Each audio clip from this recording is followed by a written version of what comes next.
ETF index mutual funds నేర్చుకుని stock మార్కెట్లో రాణించాలనుకుంటున్నారా? వెంటనే ఈ నెంబర్కి కాల్ చేయండి.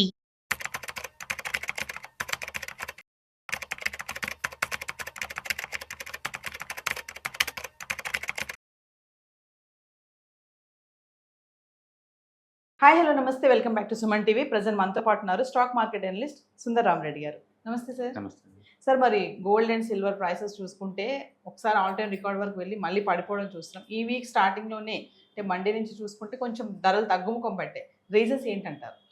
ప్రపంచవ్యాప్తంగా కమోడిటీస్ మొత్తం వాలటిలిటీ గ్రోత్ ఉన్నాయండి. అందులో పాటు ఈవెన్ గోల్డ్ అండ్ సిల్వర్ కూడా మూవ్ అవుతుంది. అండ్ హార్మోజ్ జలసంధి క్లారిటీ వచ్చేంత వరకు ప్రతి అసెట్ క్లాస్ కూడా ఈ వాలటిలిటీకి ప్రోన్ అవుతూనే ఉంటాయండి. అండ్ లాస్ట్ ఇయర్ మొత్తం గోల్డ్ అయినా సరే సిల్వర్ అయినా బాగా మూవ్ అయింది కాబట్టి ఈ సంవత్సరం మొత్తం కూడా కన్సాలిడేషన్ ఉండే ఛాన్స్ ఎక్కువ ఉంది. ఇప్పటికే గోల్డ్ ఆల్మోస్ట్ 6 నెలల నుంచి లిటరల్లీ తక్కువ రిటర్న్స్ వచ్చేసినాయి. నేను అనుకోవడం ఏంటంటే ఇంకా కపుల్ ఆఫ్ మంత్స్ వరకు కూడా అలాగే మ్యూటెడ్గా ఉంటుంది అనుకుంటా. ఎందుకంటే ఒకవైపు మోడీ గారు ఇచ్చిన పిలుపుతోటి అది సేల్స్ తగ్గుతున్నాయి.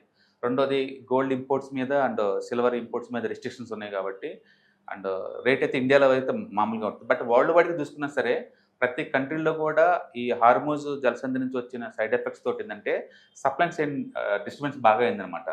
దాంతో ఏంటంటే గోల్డ్ కొన్ని దాన్ని వాళ్ళు పోస్ట్పోన్ చేసుకొని డాలర్ రూపంలో స్టోర్ చేసుకున్నట్టు కనపడుతుంది. ఈవెన్ సెంట్రల్ బ్యాంక్స్ కూడా ఈ మధ్య కాలంలో పెద్ద కొంటలేదు. ఈవెన్ ఇండియా వాళ్ళు కూడా లాస్ట్ 3 సంవత్సరాల నుంచి ఆర్బీఐలు కొంటున్నారు అంటున్నారు కానీ గోల్డ్ ప్రైస్ పెరగడం వల్ల మనకు పెరిగినట్టు కనపడుతుంది తప్ప వాళ్ళు కొన్నది పెద్దగా ఏం లేదండి. అంటే కాబట్టి వరల్డ్ వైడ్గా గోల్డ్ ఈ టైంలో డిస్టర్బెన్స్ వల్ల పెద్ద ఉండలేదు. అండ్ రెండోది లాస్ట్ ఇయర్ బాగా రావటం వల్ల చార్ట్స్ అన్నీ కూడా కన్సల్టేషన్ జోన్లో ఉన్నాయి. కాబట్టి నెక్స్ట్ 4-5 మంత్స్ వరకు కూడా గోల్డ్ సైడ్ వేలో ఉండే ఛాన్స్ ఎక్కువ ఉంది. కాబట్టి మీరు లాంగ్ టర్మ్ ఇన్వెస్ట్ అయితే మాత్రం ఎస్ఐపి రూపంలో తీసుకోవచ్చు. అంటే ఈ టైంలో మరి గోల్డ్ కొనొచ్చా కొనకూడదా అనే సందేహాలు చాలా మందికి ఉన్నాయి. అది డిజిటల్ కానీ ఫిజికల్గా కానీ ఏ రూట్లో అయినా సరే కొనుక్కోవచ్చు అండి. మీరు లాంగ్ టర్మ్ పాయింట్ ఆఫ్లో కొనుక్కోవచ్చు. ఈ మధ్య రీసెంట్గా ఎన్ఎస్ఏ వాళ్ళు కూడా లాంచ్ చేశారు ఎలక్ట్రానిక్ గోల్డ్ రిసీప్ట్స్ అని. అదైతే మార్నింగ్ 9 o'clock నుంచి మిడ్-నైట్ 11:30 వరకు కూడా మీరు కొనుక్కోవచ్చు. గోల్డ్ ఎప్పుడు కావాలంటే అప్పుడు కన్వర్ట్ చేసుకోవచ్చు అండి ఫిజికల్ గోల్డ్ కూడా. కాబట్టి గోల్డ్ లాంగ్ టర్మ్లో ఎప్పుడు కూడా అది మంచి వర్త్ అసెట్ క్లాస్ అండి. టెంపరీ కంటే అప్ అండ్ డౌన్స్ ఉండొచ్చేమో కానీ బట్ లాంగ్ టర్మ్లో స్టిల్ దట్స్ బయింగ్ జోన్.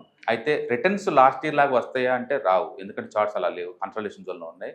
కాబట్టి కపుల్ ఆఫ్ మంత్స్ వరకు కూడా గోల్డ్ కన్సాలిడేషన్ మోడ్లో ఉండేలాగా ఉంది. తర్వాత మళ్ళీ బ్రేక్అవుట్ అయ్యి మళ్ళీ ఆల్ టైమ్ హై రీచ్ అయ్యారు. సో మరో విషయం ఏంటంటే ప్రధానమంత్రి మోడీ గారు చెప్పినట్టు గోల్డ్ కొంచెం 1 year వరకు పోస్ట్ పోన్ చేయండి అన్నారు. దీంతో క్రూడ్ ఆయిల్ పెరిగాయి, ట్యాక్స్ పెరిగింది. దీంతో గోల్డ్ స్టోర్స్ అన్ని కూడా మూతపడిపోతున్నాయి అని కొన్ని ఆర్టికల్స్ న్యూస్ రావడం చూస్తున్నాము. అది ఎంతవరకు వస్తామండి? బేసికల్గా గోల్డ్ షాప్లు క్లోజ్ అవుతున్నాయని అబద్ధం అండి. ఎందుకంటే వాళ్ళందరూ కొంచెం సేల్స్ డల్ అయింది అనుకోండి, గోల్డ్ ఎక్స్చేంజ్ మేళ ఇలాంటివి రన్ చేస్తూ ఉంటారు. అండ్ రీసైక్లింగ్ గోల్డ్ ఇండియాలో గోల్డ్ ఎంత ఉంది? 35,000 టన్నుల గోల్డ్ ఇండియాలో ఉందండి. అందులో ఎంతకంత ఈవెన్ 5% రీసైక్లింగ్ గోల్డ్ లాగా వాళ్ళ దగ్గరికి వస్తున్నా సరే వాళ్ళ బిజినెస్లో ఏమీ తగ్గడం అంటే ఏముండదు. అండ్ పెళ్ళిళ్ళు ఎట్లాగూ ఉంటాయి, ఇయర్లీ వచ్చే లక్షల్లో ఉంటుంది ఇండియాలో సెలబ్రేషన్స్ పెళ్ళిళ్ళు ఇవన్నీ. అందుకని గోల్డ్ కన్జంప్షన్ తగ్గదు కానీ బట్ స్లో అయ్యే ఛాన్స్ అయితే ఉంది. అందరూ అనుకోవడం ఏంటంటే 10 to 15% సేల్స్ డౌన్ అవుతాయి లాస్ట్ ఇయర్తో పోల్చుకుంటే. బట్ అందరూ ఉన్నట్టు టోటల్ ఇండస్ట్రీ కొలాప్స్ అయ్యే ఛాన్సే లేదు. మీరు ఏ గోల్డ్ షాప్ అని చూడండి, మేజర్ గోల్డ్ షాప్స్ అన్నీ కూడా కలపాడిపోతూనే ఉంది. మరి వీళ్ళు అనుకున్నంత ఏం లేదు. రెండోది సమ్మర్ కాబట్టి సీజన్ ఇంకా నడుస్తూనే ఉంది కాబట్టి ఎక్స్చేంజ్ మేళాలతోటి అన్ని గోల్డ్ షాపులు బాగా అట్రాక్ట్గానే ఉన్నాయి. కాకపోతే ఒకటి సెంటిమెంటల్గా ఏంటంటే వరల్డ్ వైడ్గా పర్టికులర్ గల్ఫ్ ఏరియాలో డిస్టర్బెన్స్ ఎక్కువ ఉంది కాబట్టి అక్కడ ఇష్యూ క్లియరెన్స్ వచ్చేంత వరకు కూడా ఇండియాలో వాటి మీద ఇది ఏమన్నా ఉంది. రెండోది వరల్డ్ వైడ్గా ప్రతి కంట్రీలో కూడా వాళ్ళ కంట్రీలో ఇష్యూస్ ఎక్కువ ఉన్నాయండి. దాంతో సప్లై చైన్ డిస్టర్బెన్స్ ఎక్కువ అవుతుంది. డాలర్లో స్టోర్ చేసే వాళ్ళు ఎక్కువ అవుతున్నారు. అందుకని డాలర్ చాలా స్టేబుల్గా ఉంది. అండ్ మెటల్స్ ఎంతకంత డ్రాప్ అయితేనే మళ్ళీ కదలిక వచ్చింది అనమాట వాటిల్లో. అండ్ ఇప్పటికీ స్టిల్ సిల్వర్ లాస్ట్ 1 yearతో పోల్చుకుంటే 100% ప్రాఫిట్లోనే ఉంది. అంటే గోల్డ్ అయితే 30% ప్రాఫిట్లో ఉంది లాస్ట్ 1 yearతో పోల్చుకుంటే. కాబట్టి కన్సాలిడేషన్ మోడ్ అనుకోవచ్చు. లాస్ట్ ఇయర్ బాగా పెరిగింది కాబట్టి 25లో అండ్ 26 కన్సాలిడేషన్ మోడ్లో ఉంది. బట్ పాజిటివ్ బయాస్ మీద పెరిగే ఛాన్స్ ఎక్కువ ఉంది. పెరిగే ఛాన్సెస్ ఉన్నాయంటారు? పాజిటివ్గా పెరిగే ఛాన్స్ ఎక్కువ ఉంది గోల్డ్. కాకపోతే ఎవ్రీ వీక్లో అలా ఎక్స్పెక్ట్ చేయమాకండి.